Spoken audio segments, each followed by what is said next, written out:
Bom dia e obrigada por aguardarem. Sejam bem-vindos à teleconferência do BK Brasil para discussão de resultados referentes ao primeiro trimestre de 2022.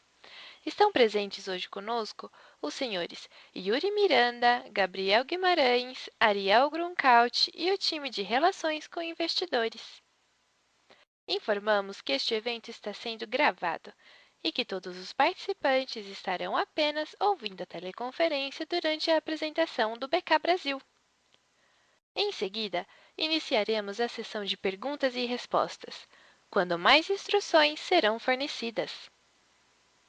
Caso algum dos senhores necessite de alguma assistência durante a teleconferência, queiram, por favor, solicitar a ajuda de um operador digitando *0. Este evento também está sendo transmitido simultaneamente pela internet, via webcast, podendo ser acessado no endereço www.burgerking.com.br/ri, onde se encontra disponível a respectiva apresentação. A seleção dos slides será controlada pelos senhores. O replay deste evento estará disponível logo após seu encerramento. Gostaríamos de informar que essa teleconferência está sendo simultaneamente traduzida para o inglês, a fim de atender os investidores estrangeiros da companhia. Antes de prosseguir, gostaríamos de esclarecer que eventuais declarações que possam ser feitas durante esta teleconferência relativas às perspectivas de negócios do BK Brasil, projeções, metas operacionais e financeiras, constituem-se em crenças e premissas da administração da companhia, bem como em informações atualmente disponíveis para o BK Brasil. Considerações futuras não são garantias de desempenho e envolvem riscos, incertezas e premissas, pois se referem a eventos futuros e, portanto, dependem de circunstâncias que podem ou não ocorrer. Investidores e analistas devem compreender que condições gerais, condições do setor e outros fatores operacionais podem afetar os resultados futuros do BK Brasil e podem conduzir a resultados que diferem materialmente daqueles expressos em tais condições futuras. Gostaria agora de passar a palavra a Yuri Miranda, presidente do BK Brasil, que iniciará a apresentação. Por favor, Yuri, pode prosseguir. Muito obrigado pela introdução, operadora. Bom dia a todos. Espero que vocês e seus familiares estejam todos bem. Muito obrigado pelo interesse em nossa companhia e pela sua participação nessa teleconferência de resultados do primeiro trimestre de 2022 da BK Brasil. Hoje, junto comigo, nessa apresentação, estão meus sócios Gabriel Guimarães, CFO, e o Ariel Grungraut, nosso vice-presidente das áreas de marketing, vendas e tecnologia. É com muito entusiasmo que eu gostaria de compartilhar com vocês os nossos resultados do primeiro trimestre de 2022, um overview do nosso negócio e um update de importantes projetos que estão impulsionando a companhia para uma posição estratégica no mercado de fast food pós-pandemia. Apesar de um início de ano com volta de restrição na mobilidade urbana em função da variante Ômicron, nós conseguimos manter o ritmo de recuperação de vendas e seguir numa eficiente gestão de margem bruta e de custos. Isso já nos coloca muito próximos aos níveis de margem de EBITDA do mesmo período pré-pandemia, mesmo que os níveis de tráfego ainda não tenham retornado completamente. Nós conseguimos fechar o trimestre em território positivo de same-store sales em termos comparáveis a 2019 nas duas marcas que operamos. Se compararmos com o ano de 2021, esse crescimento foi de 21% em BK e de incríveis 60% em Popeyes, o que nos mostra a velocidade de maturação dessa nova linha de negócio. Nossa visão de que ocorreria uma consolidação de mercado continua se materializando. Por exemplo, o segundo trimestre começou com same-store sales de 3 anos em duplo dígito, e ambas as marcas bateram recorde de vendas no Dia das Mães. Se com a restrição de mobilidade na pandemia, nosso portfólio de lojas de shoppings sofreu mais, esperamos que no retorno do fluxo aos shoppings, nós experimentemos o efeito positivo justamente inverso. Nossa evolução digital segue a passos largos e os canais digitais seguem ganhando relevância, mesmo com o consumo on-premise voltando. Ao longo do trimestre, nós aumentamos nossa área de cobertura no delivery, ganhando mais eficiência operacional e melhorando nossos níveis de NPS. Hoje, nós já contamos com mais de 70% de nossas operações usando uma melhor solução logística de last mile, o que nos possibilita usar nosso próprio marketplace ou então optar por uma solução mais rentável de usar apenas o marketplace dos agregadores. Outro grande destaque foi os totens de autoatendimento. Hoje, todas as nossas lojas Popeyes possuem totens de autoatendimento. E nós já ultrapassamos mais de 50% dos restaurantes Burger King com esta mesma solução. E nós também seguimos testando operações com 100% de atendimento digital, isto é, sem caixas.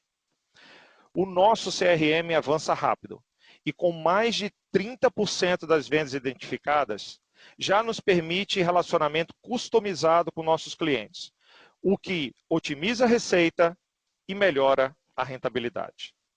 Ainda no campo de soluções digitais, o nosso programa de fidelidade, o Clube BK, ultrapassou 5 milhões de usuários, um crescimento de 40% versus o final de 2021. O resultado prático deste canal é uma maior frequência e um maior spend que em transações fora do programa.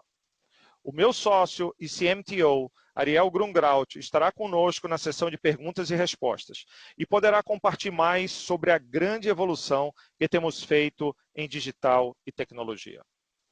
O cenário segue desafiador, sobretudo com a tendência inflacionária, mas nós realizamos importantes negociações junto aos nossos fornecedores, o que, aliado à estratégia de Revenue Management, nos possibilitou uma gestão mais eficiente da margem bruta.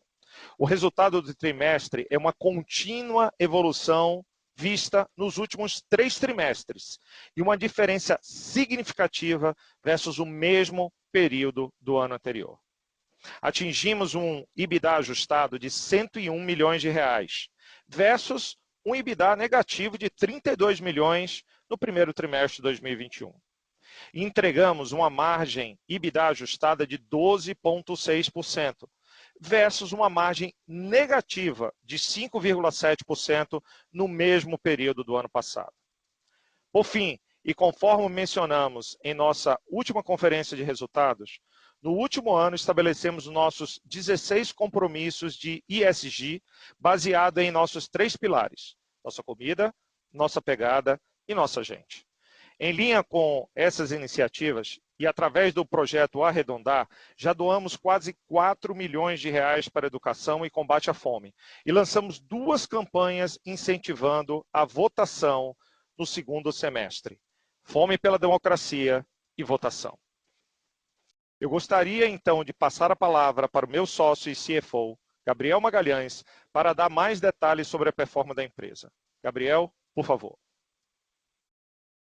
Muito obrigado, Yuri, e bom dia a todos. Passando para o slide 3 da apresentação, podemos ver os highlights da performance da companhia. Neste trimestre, atingimos uma receita operacional líquida de 801 milhões de reais, o que representa um crescimento de 42% quando comparados com o mesmo período de 2021. Os canais digitais cresceram 59%, chegando a 258 milhões de reais de receita no trimestre, o que demonstra a resiliência e potencial incrementalidade desses canais em um ambiente com tráfego mais próximo da normalidade. Atingimos same-store sales de 21% para Burger King e 60% para Popeyes. Com a recuperação de vendas e nosso controle de custos e despesas, encerramos o trimestre com EBITDA ajustado de 101 milhões de reais e margem de 12,6%. O que representou uma geração de caixa operacional de 62 milhões de reais, 166 milhões acima do mesmo período do ano anterior. No próximo slide, mostramos a evolução da nossa rede de restaurantes. Neste trimestre, realizamos a abertura líquida de uma loja, sendo um Burger King próprio no formato mall. Não tivemos fechamentos ou repasses da marca Burger King. No sistema Popeyes, não tivemos aberturas neste primeiro trimestre, mas houve a contabilização de nossa Ghost Kitchen, já em operação desde 2021, como parte do sistema PLK no Brasil. Dessa forma, encerramos o trimestre com 894 lojas BK e 53 PLK, totalizando 947 restaurantes em operação no Brasil. No slide 5, podemos ver a evolução da receita operacional líquida, que atingiu R$ 801 milhões no trimestre, um crescimento de 42,4% versus o mesmo período do ano anterior, e o Same Store Sales, tanto em uma visão versus 2021 quanto versus 2019. O crescimento da receita está relacionado à retomada do tráfego, ao trabalho de Revenue Management e à resiliência dos canais digitais. No fim do primeiro trimestre, começamos a observar importantes movimentos que aceleraram níveis de mobilidade urbana, como a suavização das medidas restritivas, a volta às aulas, aos escritórios e a não obrigatoriedade do uso de máscaras em shoppings. Esse movimento, que aconteceu gradualmente durante o fim do primeiro trimestre, já mostrou reflexos importantes em abril, conforme vocês podem observar à direita do slide. Em termos comparáveis a 2019, no conceito de Same Store Sales, tivemos em abril nossa melhor performance desde o começo da pandemia. Popeyes, conforme vocês também podem observar no gráfico, segue forte trajetória de crescimento, com altos índices de preferência de marca começando a se refletir na performance e venda média por restaurante. Seguindo para o próximo slide, vemos o consistente crescimento dos nossos canais digitais, representados pelo Delivery, totens de autoatendimento e app, que representaram 33% das vendas totais da companhia neste trimestre, sendo os totens e Delivery os canais com maior representatividade. No slide 7, temos o nosso ecossistema digital. Hoje, depois de 4 anos de construção, contamos com a base de dados de cerca de 12 milhões de usuários cadastrados em nosso CRM, o que tem contribuído de forma significativa para que tenhamos uma interação mais personalizada com nossos clientes, mais assertiva e eficiente. Dessa forma, neste trimestre, alcançamos mais de 30% das nossas vendas já identificadas, o que retroalimenta nosso entendimento de perfis e enriquece nossa estratégia de dados. Nosso programa de fidelidade, o Clube BK, encerrou o trimestre com 5 milhões de usuários cadastrados, o que representa um crescimento de 35% em relação ao quarto trimestre de 2021. Seguimos avançando em frequência e ticket, e o Clube BK já chegou a representar 21% de todas as vendas da companhia neste primeiro trimestre. Além disso, como parte da estratégia de massificação do programa para Heavy Users, conseguimos evoluir nossas capabilities para que nossos clientes cadastrados agora também possam pontuar em todos os nossos canais, através do app, totem, balcão, drive-thru, delivery e delivery próprio. Nosso app, canal que acreditamos ser uma importante avenida estratégica, à medida que nossos clientes se familiarizam com a navegação em nossos canais digitais, cresceu 370% em vendas, mas ainda representa uma grande oportunidade para ganho de share nos próximos trimestres, o que trará maior acesso a dados de clientes no ecossistema Burger King. Na frente de totens, conforme comentamos, temos conseguido usar essa alavanca para, ao longo do tempo, entregar para os nossos clientes uma experiência melhor. Temos visto isso através dos altos níveis de NPS nessas transações e maior eficiência operacional. No canal Delivery, que representou 14% das vendas da companhia, mantivemos nosso foco em buscar soluções de crescimento para a nossa plataforma própria. Conforme mencionamos, temos mais de 70% das nossas operações habilitadas para a funcionalidade da solução híbrida ou 1P. Esse movimento nos proporcionará ao longo do tempo expansão de cobertura geográfica, diminuição do take rate e aquisição de dados dos nossos consumidores. Passando para o slide 8, temos o nosso CMV, despesas com vendas nos restaurantes e D&A. No final do trimestre, Os custos com mercadoria vendida atingiram 36,6% da receita, uma queda de 490 basis points versus o primeiro trimestre de 2021, levando a companhia à melhor performance da série histórica desde 2018. Os investimentos que temos feito para conhecer melhor nossos clientes têm nos proporcionado uma menor exposição massiva a descontos e, portanto, melhores margens de uma forma mais assertiva. Além do intenso trabalho de gestão de receita e preços, temos realizado importantes negociações com nossos fornecedores a fim de minimizar as pressões inflacionárias que temos vivenciado. O ambiente, conforme vocês têm acompanhado, segue bastante desafiador, mas a companhia conta com boas ferramentas para gerir e controlar a margem bruta nos próximos trimestres. As despesas com vendas nos restaurantes representaram 46% da receita, uma queda de 1.270 basis points quando comparadas ao primeiro trimestre de 2021, o que demonstra a forte alavancagem operacional do nosso negócio. Esse avanço veio principalmente decorrente da estratégia de digitalização, que nos ajuda, mesmo em um ambiente inflacionário, a acomodar despesas de forma eficiente, e da nossa disciplina de controle e renegociação de custos operacionais, sobretudo despesas de ocupação e utilities, que seguem impactadas pelos ajustes nos contratos de ocupação e pelos picos de preços de água e energia nesse começo de ano. Apesar disso, com a retomada de vendas, conseguimos aproximar nossas despesas nos restaurantes a níveis muito próximos do período pré-pandemia. As despesas gerais e administrativas, à direita do slide, tiveram queda de 90 basis points quando comparadas ao primeiro trimestre de 2021, atingindo 5,4% da receita como fruto da alavancagem operacional. Conforme temos dito, estamos preparando a companhia para importantes projetos, trabalhando em squads e iniciativas que serão fundamentais para o nosso negócio no médio e longo prazo.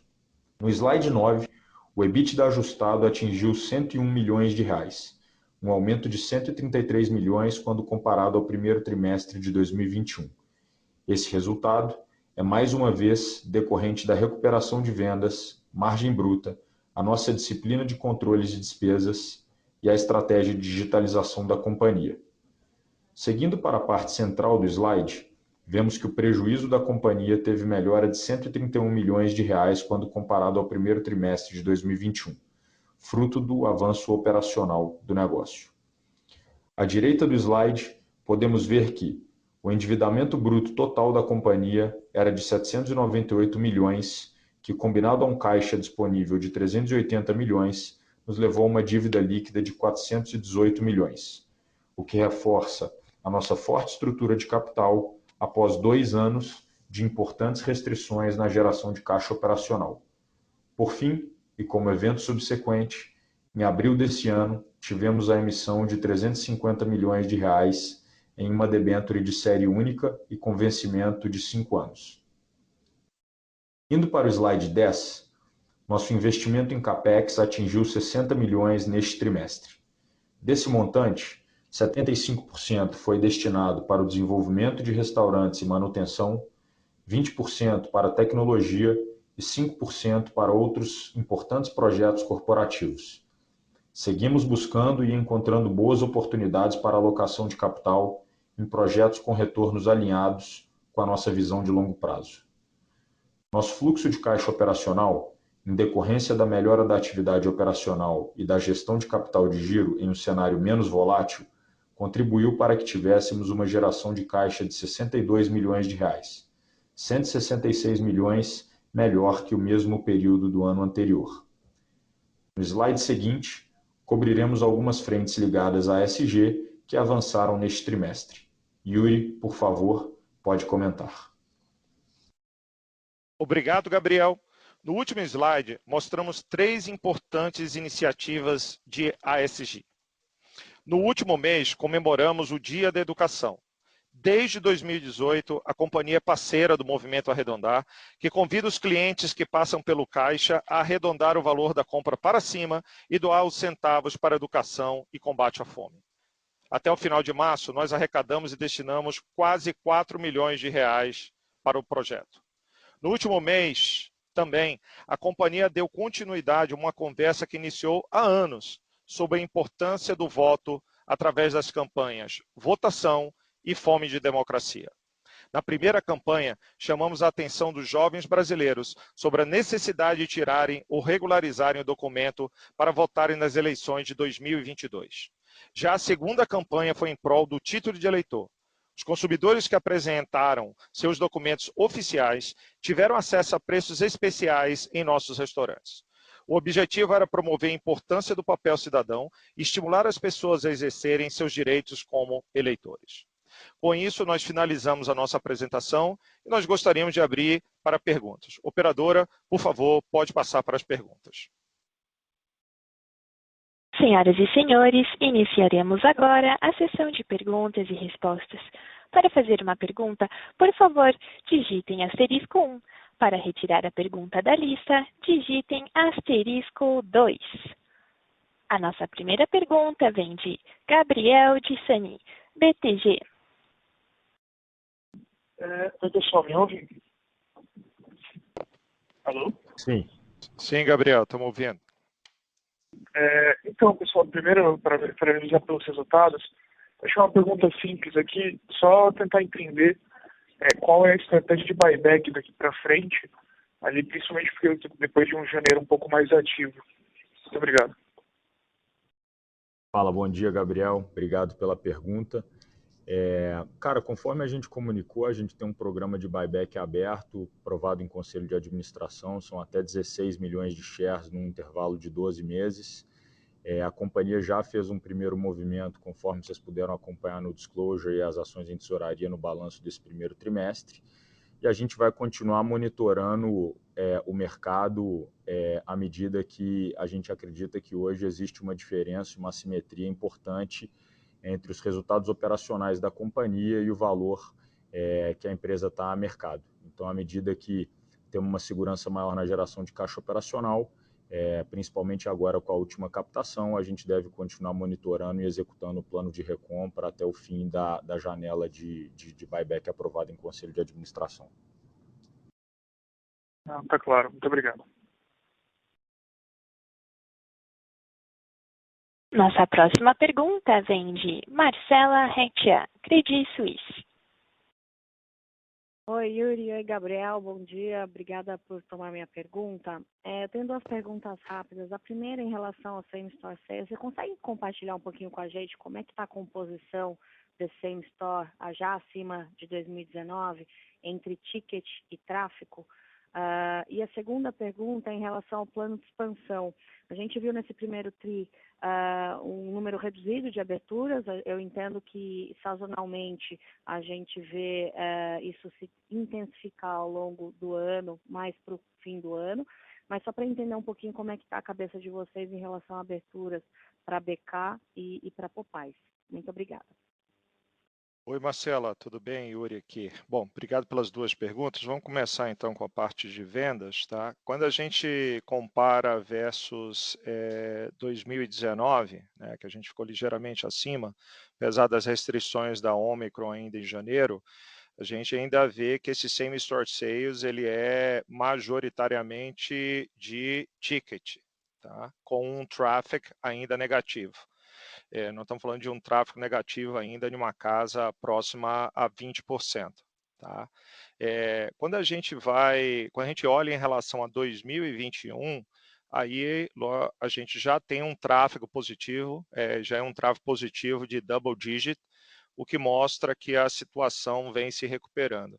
Inclusive, na própria apresentação, Marcelo, a gente colocou que, olhando abril, né, com datas importantes, como agora, por exemplo, em maio, a gente teve a questão do Dia das Mães, a gente começa a ter alguns lançamentos de blockbusters interessantes nos cinemas. Teve Doutor Estranho recentemente, esse mês agora tem um outro, então volta a atividade normal e a gente começa a ver já a diminuição desse gap de tráfego também. Então a gente está otimista, bastante otimista, que sustentando o ticket e o tráfego voltando com a volta à normalidade que a gente vê nas ruas, a gente tem uma expectativa que esse gap de tráfego comece a diminuir para frente. Tá? E com relação ao plano de expansão, eu teria aqui alguns comentários. Tá? O primeiro é que, como o Gabriel comentou, a nossa estrutura de capital ela continua bastante sólida, mesmo após 2 anos de uma restrição de geração de caixa pelos efeitos da pandemia. Tá? Isso nos coloca em uma posição de capturar os melhores investimentos. Inclusive, se a gente olha já os últimos 12 meses e basicamente, né, acompanhados pelos impactos de 2021 do Covid ainda e a Ômicron, a gente já tem um EBITDA sobre dívida líquida já próximo aí dos 2,4 vezes, o que continua projetando para o final do ano uma alavancagem bastante saudável que a gente tem na cabeça. Segundo, o potencial de BK e PLK continua claríssimo para a gente. Os números são bastante animadores, inclusive quando a gente falava no meio da pandemia que marcas fortes como a nossa sairiam e consolidariam um mercado de fast food pós-pandemia, é o que a gente continua acreditando e, na nossa opinião, o que vem acontecendo. Então, o crescimento de BK, principalmente em lojas de rua, que tem sido majoritariamente nosso foco, e o PLK abrindo já para novos estados, é o que a gente vai ver até ao final do ano. A gente ajustou o nosso ritmo de crescimento, Marcela, nos últimos 2 anos, justamente para uma responsabilidade que a gente tinha de sair disso em um balanço sólido, como a gente está saindo, e a gente está voltando a engrenar essa expansão. Tá? Esse ciclo de expansão, principalmente para freestandings, né, no caso da Burger King, ele é um pouco mais longo, né, o ciclo total de desenvolvimento de um caso, e nesse ano a gente sim deve ter mais aberturas concentradas no final do ano. E por último, eu diria que existe um desafio global de abastecimento de insumos, de equipamentos e de peças, isso é algo que está acontecendo no mundo inteiro, mas a gente continua bastante otimista e seguindo o nosso plano de aberturas para o ano. Show, Yuri. Eu não sei se você consegue só comentar em termos de número de aberturas para cada marca, o que você está imaginando para o ano? Olha, eu posso comentar para você um número total, incluindo as 2 marcas, incluindo também a operação própria e a operação franqueada, tá? Até porque a gente não dá guidance, você sabe, a gente não dá guidance de números futuros, mas a gente abriu nos últimos 12 meses, você pensar aí alguma coisa próxima de 36 a 40 restaurantes, e o nosso plano para o ano, Marcela, continua sendo um crescimento substancialmente superior ao número que a gente fez nos últimos 12 meses. Tá bom, tá ótimo. Obrigada, pessoal. Obrigado a você pela pergunta. Nossa próxima pergunta vem de Robert Ford, Bank of America. Bom dia e parabéns pelos resultados, Yuri e Gabriel. Yuri, como vai sua experiência como Dark Kitchen do Popeyes e como estão pensando sobre o crescimento de Popeyes pós-Covid em termos do ritmo e mix de freestanding versus shoppings, por favor? Oi, Bob. Espero que você esteja bem. Obrigado pela pergunta. A experiência tem sido muito boa. A gente está indo para... A gente tem uma já rodando aqui em São Paulo com números de vendas, inclusive acima do esperado.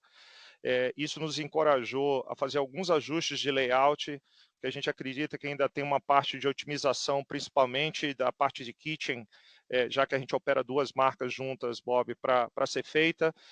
Já incorporamos esses aprendizados e estamos abrindo agora, em setembro, a nossa segunda Ghost Kitchen no mercado de Rio de Janeiro, que vai cobrir uma área bastante interessante do mercado. E em termos de estratégia, nós queremos avançar com as Ghost Kitchens esse ano no Brasil e a estratégia vai ser principalmente para mercados novos que estaremos entrando com Popeyes, já respondendo a segunda parte da sua pergunta. Então, hoje, Popeyes, a gente está operando em São Paulo, em Rio de Janeiro, e o nosso plano é ingressar em mais 4 ou 5 capitais grandes brasileiras esse ano.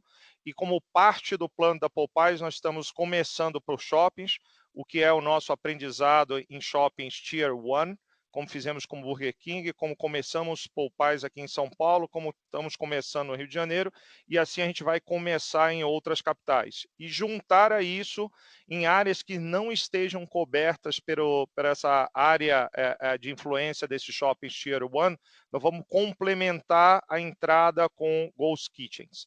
Então, a gente deve ver mais algumas Ghost Kitchens esse ano. E o Popeyes, a gente quer voltar ao nível de expansão que a gente tinha antes de começar a pandemia e acelerar, dado o crescimento muito encorajador de vendas que a gente está vendo. A gente comentou mais de 60% de crescimento, com um brand awareness na cidade de São Paulo realmente incrível, que mostra que o potencial de frango no Brasil é um potencial que está aí para ser capturado, Bob. Muito obrigado, Yuri, e novamente parabéns. Obrigado, Bob. Lembrando que para fazer uma pergunta, basta digitar *1. Por favor, aguardem.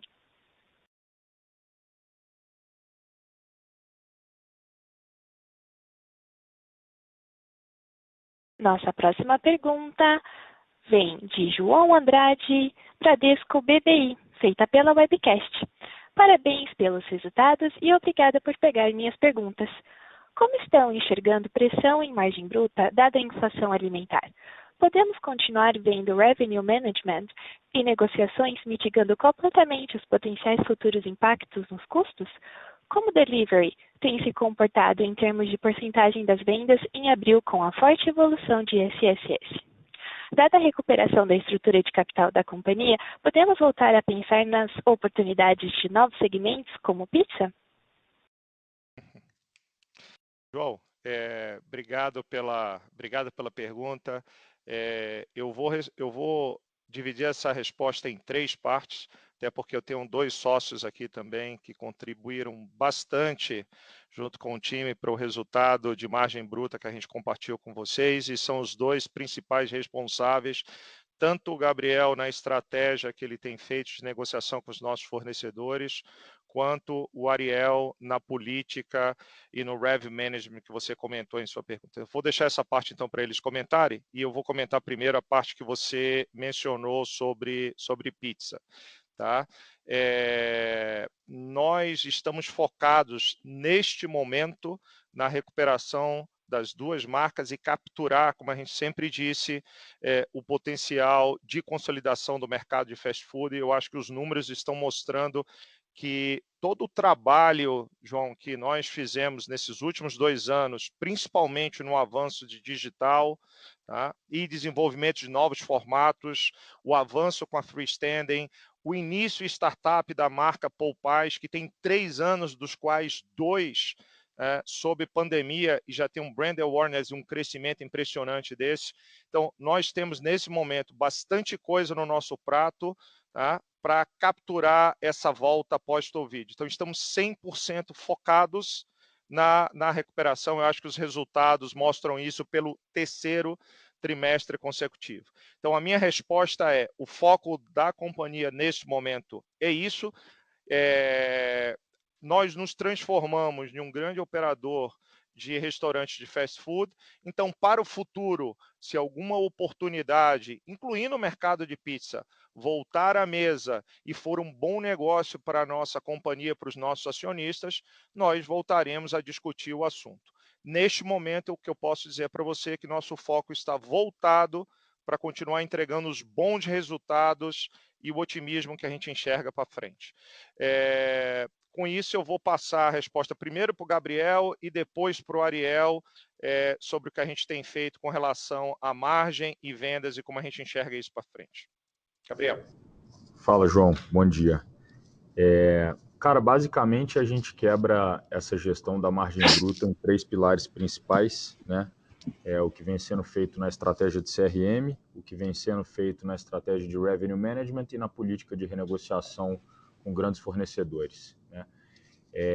Cara, para a sua pergunta sobre a estabilidade disso ao longo do tempo, a gente tem enfrentado um mercado global volátil, de certa forma, né? Mas eu acho que a performance da companhia, principalmente em margem bruta, nos últimos 3 trimestres, nos dão bastante segurança que todo investimento que a gente fez durante bastante tempo começa a refletir em resultados. A gente começou a mostrar um pouco na apresentação que a gente já tem uma estratégia de dados de mais de 12 milhões de clientes, mais de 30% das vendas identificadas, e isso tem uma contribuição muito grande na gestão de margem bruta, à medida que você pode reduzir a sua exposição massiva a desconto e ter uma interação mais assertiva e mais rentável com o cliente. Isso tem evoluído bastante.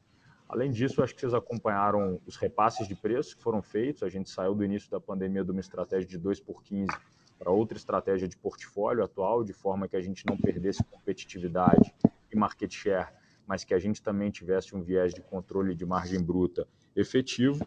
E, por fim, uma série de renegociações que a gente tem feito usando nossa escala, inclusive usando nosso parceiro global, para reavaliar contratos de médio e de longo prazo, a fim de acomodar parte desse cenário inflacionário que a gente tem vivido na cadeia de suprimentos. Tá? Ariel, se tiver alguma coisa para completar. Obrigado, Gabriel. Acho que aqui eu queria complementar falando um pouquinho do papel dos canais digitais na nossa estratégia de rentabilização. Né? O Gabriel comentou um pouquinho do papel, né? O quanto que a gente vem crescendo a presença dos nossos totens de autoatendimento, o nosso aplicativo, né? E o que a gente tem visto, né, é bastante encorajador, porque não só o ticket médio das transações digitais são maiores do que as transações offline, como também a margem, né, o CMV que a gente tem, ele é um CMV também melhor. Nós estamos falando de alguma coisa perto de 200 bips de CMV melhor nas transações digitais, com o ticket médio maior. Então, quanto maior é a digitalização da experiência do nosso consumidor, além de um NPS melhor, né, uma experiência melhor do consumidor, a gente também tem o ticket médio maior e a margem também maior. Além do revenue management e o preço que o Gabriel comentou, a gente vem trabalhando bastante na nossa arquitetura de portfólio, né? Lançando produtos melhores premium, com melhores margens, né? Acertando na nossa plataforma de sobremesa, lançando inovações na nossa plataforma core. Então, o papel de arquitetura de portfólio também tem um papel importante. E por último, o Gabriel já comentou um pouquinho do CRM, mas o CRM ele não só é fruto de investimento do que a gente vem fazendo nos últimos anos, mas é interessante que o sistema e a tecnologia, quanto mais dados a gente vai capturando, mais inteligente o sistema vai ficando, né? Então, o histórico de compras vai aumentando e a gente consegue automaticamente, por inteligência artificial, e blockchain, a gente consegue, por exemplo, aumentar o número de segmentações de clientes, o sistema vai testando e aprendendo e ele acaba ficando cada vez mais assertivo. Então, isso é muito interessante para a gente fazer a completa migração de uma política que ofertava descontos para todo mundo e agora ele consegue ser mais personalizado, né, e entregando desconto para quem realmente vai entregar, seja através de mais compra ou através de mais margem para a gente. Muito obrigada. Lembrando que para fazer uma pergunta, basta digitar *1. Por favor, aguardem. Encerramos neste momento a sessão de perguntas e respostas. Gostaria de passar a palavra ao Yuri para as considerações finais. Por favor, Yuri, pode prosseguir. Obrigado, operadora. Obrigado a todos vocês por dedicarem tempo para escutar os resultados da nossa companhia. Obrigado a participação também do Gabriel e do Ariel. E pelas perguntas de todos. E antes de finalizar a nossa apresentação, gostaria de fazer só um breve recap para vocês das nossas prioridades do ano. A primeira é que nós seguimos fortes e confiantes que, havendo a recuperação, e ela está ocorrendo, do tráfego a patamares mais próximos de 2019, nós vamos conseguir manter o ritmo de crescimento de vendas que temos mostrado. Nós, como eu disse, ainda vemos um lag em tráfego, mas acreditamos que o cenário da pandemia está gradualmente melhorando e o tráfego também está retornando gradualmente, como vimos sinais muito positivos em abril e agora em maio também. Segunda prioridade, além da evolução importante que a gente tem feito na tecnologia e nos canais digitais, Nosso objetivo com isso é traduzir para resultado e para números que a gente possa enxergar. E isso a gente conseguirá através de uma experiência cada vez mais assertiva e personalizada que nós vamos ter nas nossas transações com os clientes, e isso nos tem permitido um ganho de margem de contribuição e uma gestão mais eficiente de custos. Terceiro, como eu comentei, nós temos no nosso portfólio 2 marcas muito fortes, que apesar de estarem de estágios diferentes de maturação, tá, elas seguem muito fortes e resilientes, com excelentes oportunidades de expansão em todo o território nacional. E o que é legal por essa diferença de estágio da marca é inclusive em formatos diferentes, o que abre um leque para a gente, tanto em crescimento de lojas próprias, crescimento de lojas freestanding para o estágio da BK, Ghost Kitchens, como foi a pergunta do Bob, Shoppings Tier 1, que Popeyes ainda não chegou em várias capitais e em todo o território nacional.